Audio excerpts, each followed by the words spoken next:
welcome to Boozing with Miss B. A while back, well, thanks for joining me, first of all.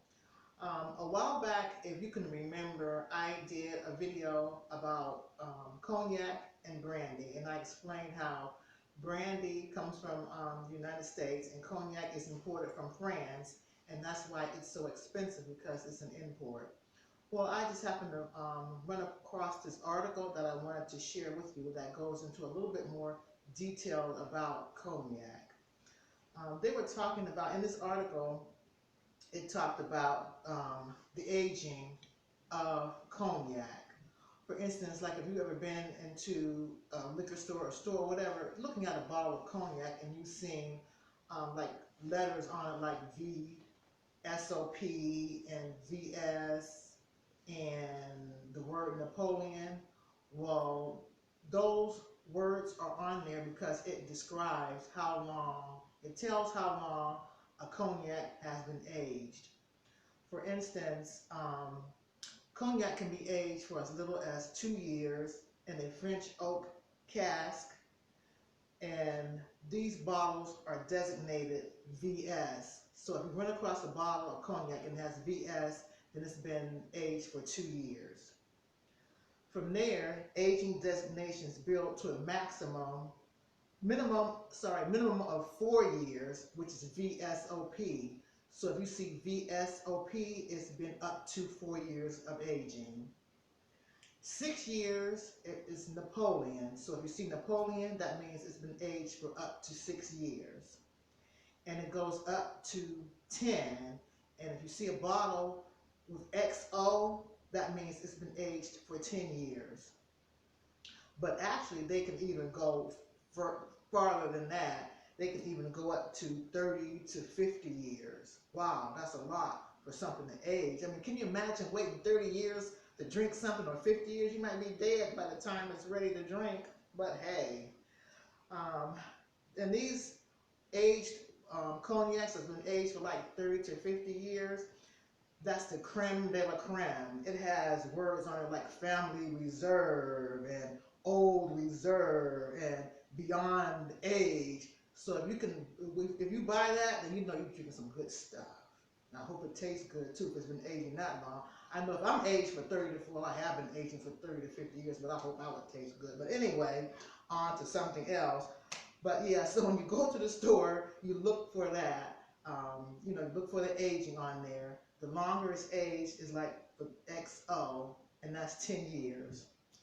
So I want to also talk about the price of this expensive cognac. I mean, I couldn't believe the prices of some of these, but I'm kind of not surprised because, like I said, cognac is an expensive drink anyway.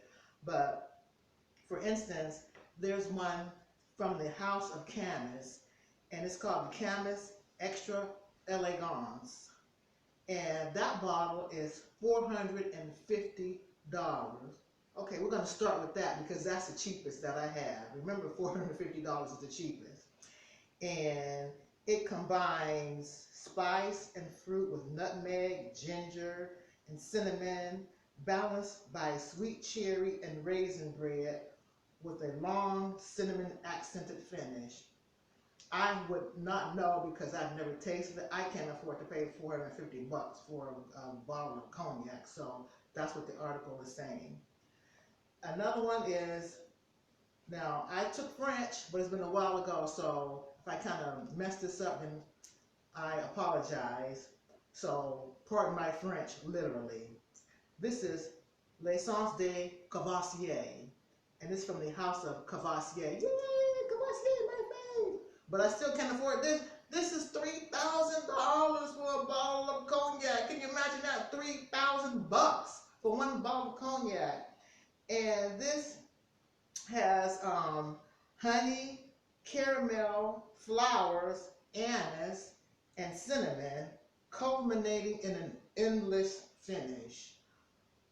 I guess so. For $3,000, it should be an endless finish. If you drink it today, you still should be tasting it next year. And this was $3,000. Okay. The next one is Louis XIII. This is from the House of Remy Martin. Now this is $3,500. $3,500 for a bottle of cognac. OMG, WTF. You know, wow, that's a lot for a cognac. And this has cigar tobacco and leather details in a range of nuts and mushrooms, but it's also a mixture of dried flowers, saffron, honey, citrus fruits, nutmeg, and ginger. That's a lot of combination of that's a lot of stuff combined.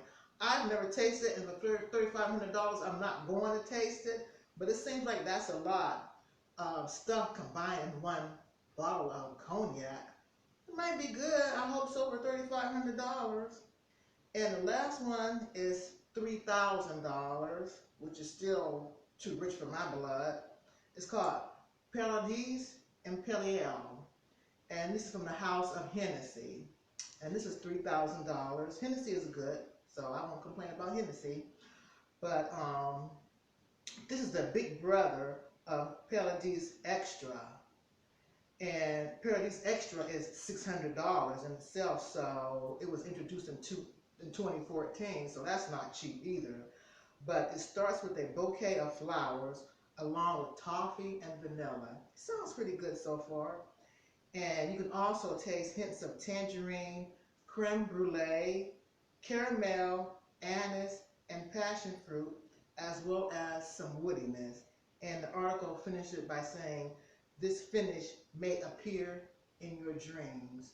Again, I hope so for $3,000, but yeah, that's a lot. Like I said, this is a lot to pay for a bottle of cognac, but if you can afford it, I would imagine it's worth the price. I know I can't afford it. Maybe one day I will, but just want to give you some ideas about and some information about how expensive some of this cognac actually is.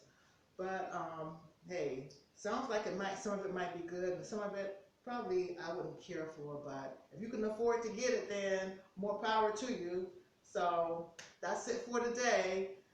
So keep on boozing, but remember, always booze responsibly. Be safe, and I'll see you until next time. Bye-bye and take care.